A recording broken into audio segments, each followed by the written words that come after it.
તો મહેસાણા મહાનગરપાલિકામાં હલ્લાબોલ કરવામાં આવ્યું છે। સુએજ ટ્રીટમેન્ટ પ્લાન્ટના વિરોધમાં હલ્લાબોલ કરવામાં આવ્યું છે। ભૂગર્ભ ગટર પ્લાન્ટના વિરોધમાં મહિલાઓએ હંગામો મચાવ્યો છે। તો મહાનગરપાલિકામાં બેનરો સાથે વિરોધ પ્રદર્શન, રહેણાંક વિસ્તારમાં ગટર પ્લાન્ટ બનાવવા મુદ્દે વિરોધ કરાયો છે। તો ગટર પ્લાન્ટ મુદ્દે વિરોધ।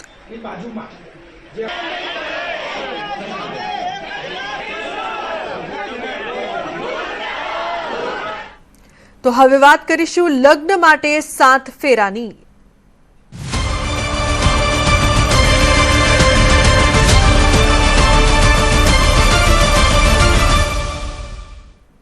હિન્દુ લગ્નને લઈને ગુજરાત હાઈકોર્ટનો મહત્વનો ચુકાદો। વિધિ વિધાન વિના થયેલા હિન્દુ લગ્ન અમાન્ય।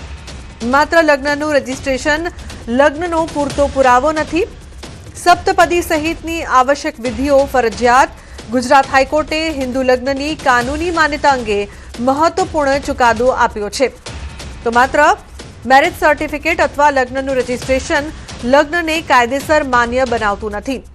હિન્દુ મેરેજ એક્ટ હેઠળ નિર્ધારિત ધાર્મિક વિધિઓ, જેમાં પરંપરા મુજબ સપ્તપદી જેવી આવશ્યક વિધિઓનો સમાવેશ થાય છે, તેનું પાલન જરૂરી છે।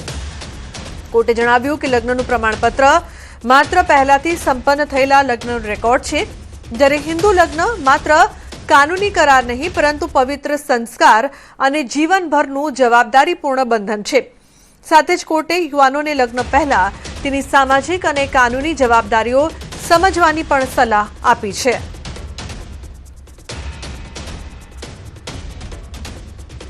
માત્ર રજીસ્ટ્રેશન કરવાથી ગુજરાત હાઈકોર્ટ એવું માને છે કે જે પશ્ચિમ દેશોમાં જે ઘણા બધા પ્રોબ્લેમ થતા હોય છે કે જ્યારે લગ્ન કરવાની ઈચ્છા થઈ ત્યારે લગ્ન કર્યા અને હવે જ્યારે મનમેળ નથી ખાતો ત્યારે હવે અમારે લગ્ન તોડી દેવા છે।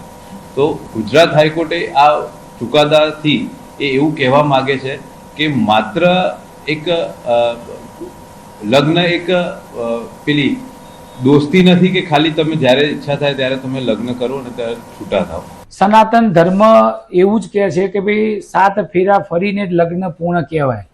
તો અત્યારના યુવાનોને આ વસ્તુની ખબર જ નથી। એટલે મારે તો મીડિયાના માધ્યમથી કહેવું છે કે જે હાઈકોર્ટે વાત કરી છે એને અમે આખું એસપીજી ગ્રુપ અને સર્વજ્ઞાતિનું અમારું જે સંગઠન ચાલે છે દીકરીઓ બચાવવાનું, એને અમે વધાવીએ છીએ અને ખરેખર આનું ચુસ્ત રીતે પાલન કરવું જોઈએ। તો ગુજરાત હાઈકોર્ટના હિન્દુ લગ્ન અંગેના મહત્વપૂર્ણ ચુકાદાને બ્રહ્મદેવ સમાજના રાષ્ટ્રીય મહાસચિવ મિલન શુક્લે આવકાર્યો છે।